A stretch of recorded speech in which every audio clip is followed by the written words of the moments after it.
नमस्कार दोस्तों, मैं आपका अपने चैनल HVS स्टडीज़ में स्वागत करता हूं। इस वीडियो में आपके लिए 31 दिसंबर 2022 का करंट अफेयर लेकर आ गया हूं। साथ में हम स्टैटिक जीके और रिलेटेड करंट अफेयर का रिवीजन करते हुए चलेंगे।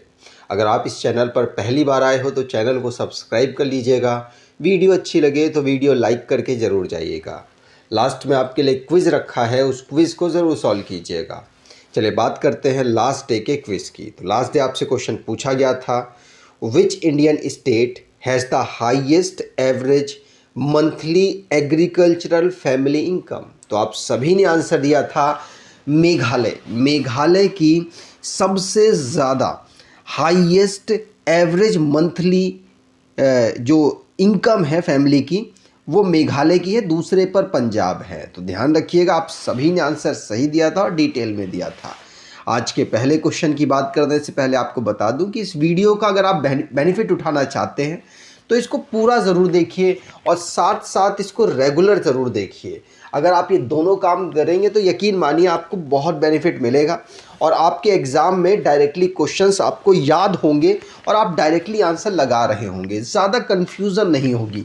इसलिए रेगुलर इस वीडियो को फॉलो कीजिए, आपका करंट अफेयर बहुत बेहतरीन हो जाएगा।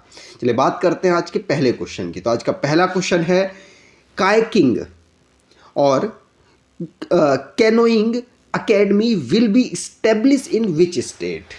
तो कायाकिंग और कैनोइंग अकेडमी है किस राज्य में स्थापित करने की घोषणा की गई है। आंसर होगा, ये घोषणा उत्तराखंड में की गई है। किसके द्वारा की गई है?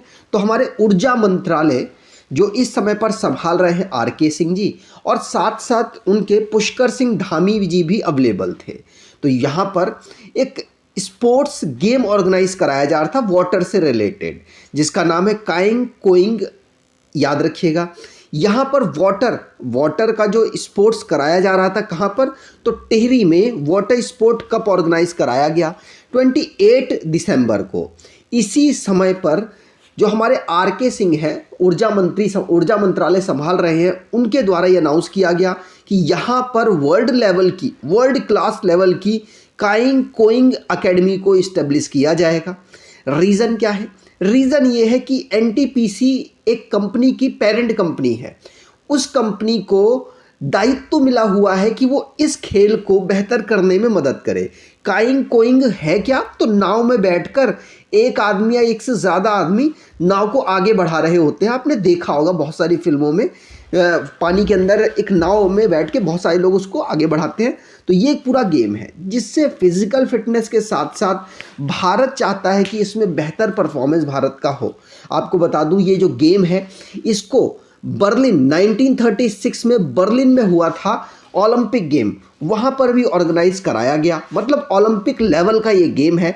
भारत इसको बेहतर करना चाहता है, इसलिए इस एकेडमी को खोलने की कोशिश कर रहा है। उत्तराखंड की बात हुई है तो उत्तराखंड को रिवाइज कर लेते हैं।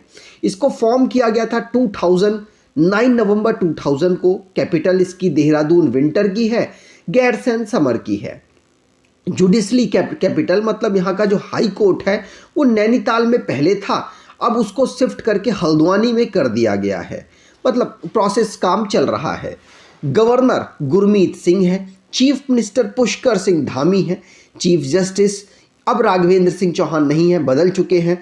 यूनिकैमरल लेजिस्लेचर है जहाँ की असेंबली में 70 सीट्स, राज्यसभा में 3 सीट और लोकसभा में 5 सीट यहाँ से आती है। नेशनल पार्क की बात करें तो Corbett national park, Gangotri national park, Govind national park, Nanda Devi national park, Rajaji national park, valley of flower national park यहाँ के नेशनल पार्क हैं। अगर मैप पर देखें तो उत्तराखंड चाइना के साथ, नेपाल के साथ इंटरनेशनल बाउंड्री और इंटरनल बाउंड्री भी उत्तर प्रदेश और हिमाचल प्रदेश के साथ ये बनाता है। आगे बात करें, अगला question, which cricketer has been shortlisted for the ICC men's T20 cricketer of the year 2022। तो किस क्रिकेटर को वर्ष 2022 के ICC मेंस T20 क्रिकेटर के लिए शॉर्टलिस्ट किया गया है? भारतीय हैं इसलिए इंपॉर्टेंट है। तो भारतीयों में सूर्य कुमार यादव को, जो इनका परफॉर्मेंस T20 वर्ल्ड कप में रहा है और साथ साथ बहुत सारी सीरीज़ में इन्होंने बहुत बेहतरीन परफॉर्मेंस किया, उसकी वजह से इनको शॉर्टलिस्ट किया गया है ICC के द्वारा men's T20 cricketer of the year 2022 के लिए।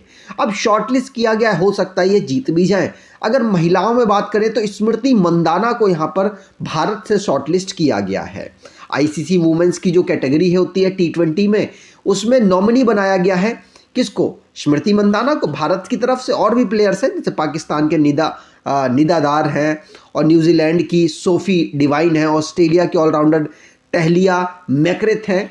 और अगर बात करें मेंस में, तो मेंस में सूर्य कुमार यादव भारत से और सिकंदर राजा जिम्बाब्वे से, सैम खुर्रन इंग्लैंड से, और ज़्यादातर चांसेस हैं कि सैम खुर्रन को अवार्ड मिल भी जाए, और मोहम्मद रिजवान जो कि पाकिस्तान के विकेट कीपर हैं, इनको शॉर्टलिस्ट किया गया है। ठीक, चलिए अब आईसीसी की बात हुई है, तो आईसीसी का मतलब होता है international cricket council.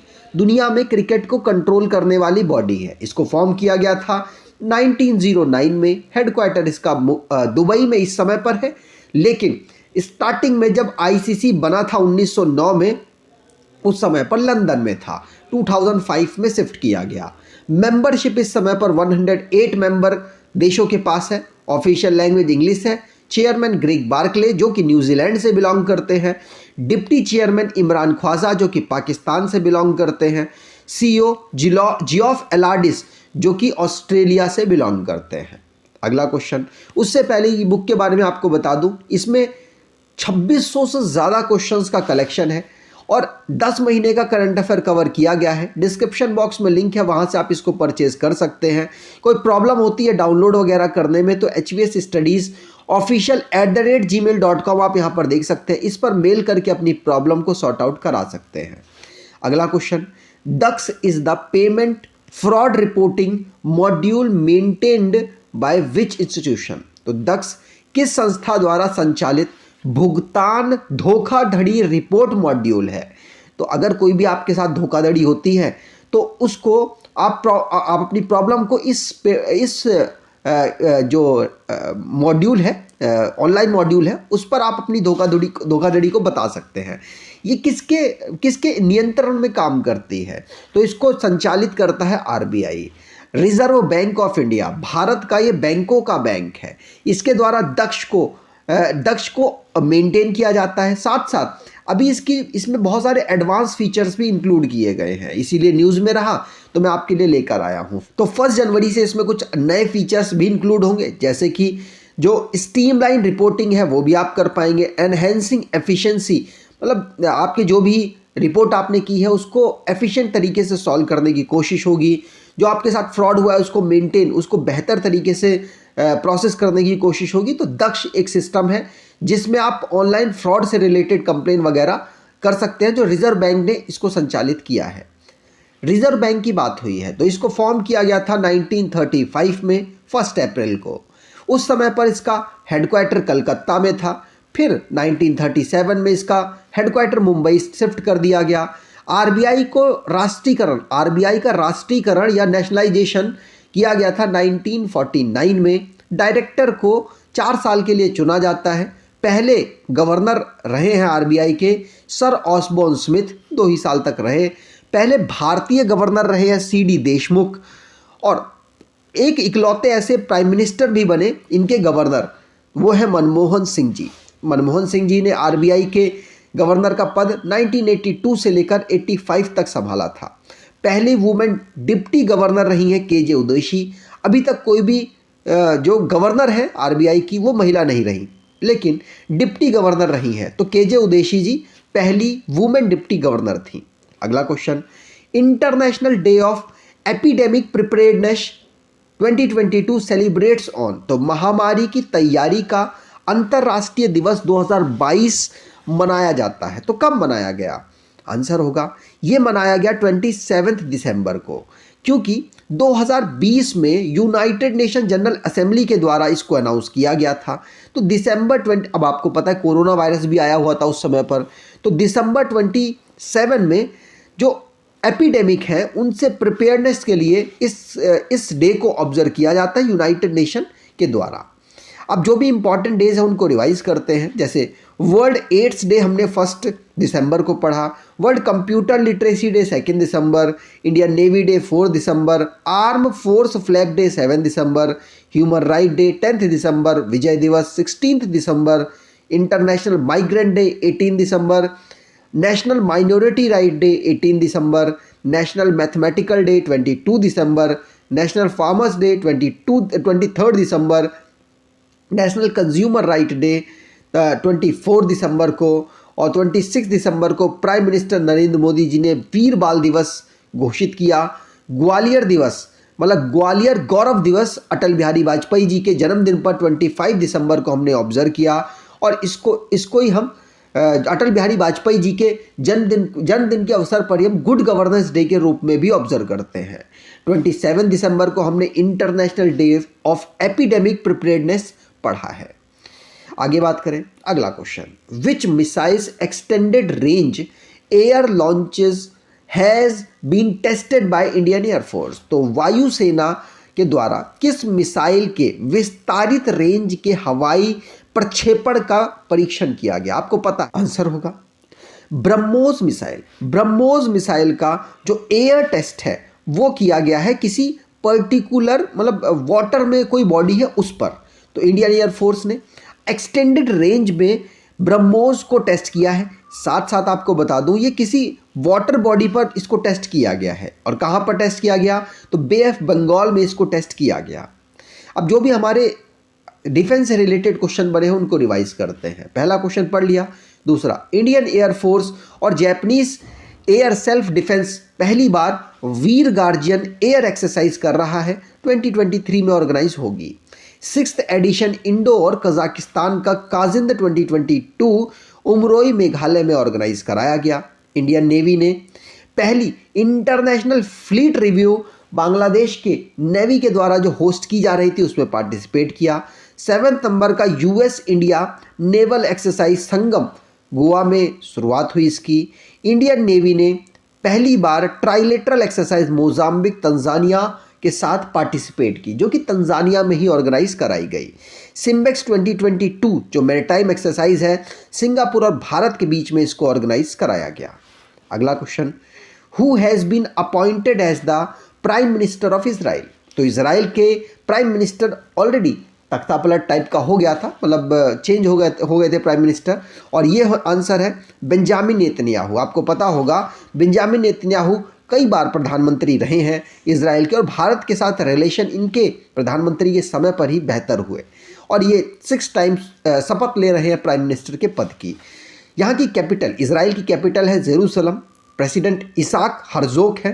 Benjamin Netanyahu इस समय पर प्राइम मिनिस्टर बन गए, और न्यू शेकेल यहाँ की करेंसी है। अगला question, what is the name of the digital project funded by Google to map the language diversity of India. तो भारत की भाषा विविधता को मैप करने के लिए गूगल के द्वारा वित्त पोषित डिजिटल प्रोजेक्ट का नाम क्या है? तो देखिए, भारत में बहुत सारी लैंग्वेजेस हैं। मैप आप सिर्फ इंग्लिश लैंग्वेज में चला पाएंगे तो कैसे चलेगा? आपको सारी लैंग्वेज में करना होगा। तो गूगल इसके लिए पैसा लगा रहा है, और इस प्रोजेक्ट का नाम क्या रखा गया है? तो आंसर होगा प्रोजेक्ट वाणी रखा गया है। क्या नाम है?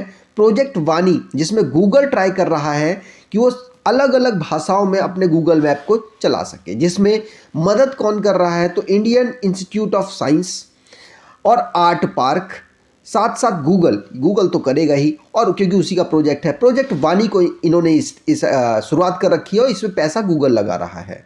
ठीक है, चलिए आगे बात करें। अगला question, which union ministry has been approved as the nodal ministry for matter relating for online gaming. तो ऑनलाइन गेमिंग हो रही है, उसमें आजकल सट्टेबाजी बहुत चल रही है, उसको रेगुलेट करने के लिए किस मिनिस्ट्री को रिस्पॉन्सिबिलिटी दी गई है कि भाई आप अब इसको रेगुलेट करें? तो आंसर होगा ये ministry of electronics and IT के अंतर्गत अब आएगा, जिससे ऑनलाइन गेमिंग में कोशिश की जाएगी कि कोई भी अगर फ्रॉड हो रहा है या फिर कुछ जुएबाजी हो रही है तो उसको रेगुलेट किया जा सके। आपको बता दो, ministry of youth and sports के अंतर्गत वीडियो गेम्स में पैसा ना इन्वॉल्व हो इसकी कोशिश की गई है। ठीक, चलिए आगे बात करें। अगला question, India signed USA 125 million loan deal with which institution to improve urban service in Tamil Nadu. तो तमिलनाडु की अर्बन सर्विसेज को बेहतर करने के लिए भारत सरकार ने किसके साथ साइन अप किया कि भैया उनको 125 मिलियन का लोन दे दे $। में आंसर होगा भारत ने ADB एशियन डेवलपमेंट बैंक के साथ यहाँ पर साइन अप किया है कि हमें इतने का लोन प्रोवाइड हो जाए और ये अप्रूव भी हो चुका है। तो ध्यान रखिएगा, तमिलनाडु में इन्वेस्टमेंट प्रोग्राम के लिए जिससे कि अर्बन की जो सिटीज़ में सर्विसेज हैं उनको बेहतर किया जा सके, ADB ने 125 मिलियन $, का लोन भारत को अप्रूव कर दिया है। आज के क्विज की बात करें, which state will be the first to implement the Lokayukta bill across India. तो भारत में लोकायुक्त बिल किस राज्य ने स्टार्ट किया है? कमेंट बॉक्स में डिटेल में आंसर दीजिएगा। अगर आपको ये वीडियो अच्छी लगी है तो आपसे अनुरोध करूंगा, वीडियो को लाइक कर दीजिएगा, चैनल को सब्सक्राइब कर लीजिएगा और एटलीस्ट अपने कुछ दोस्तों तक वीडियो को शेयर ज़रूर कीजिएगा। धन्यवाद।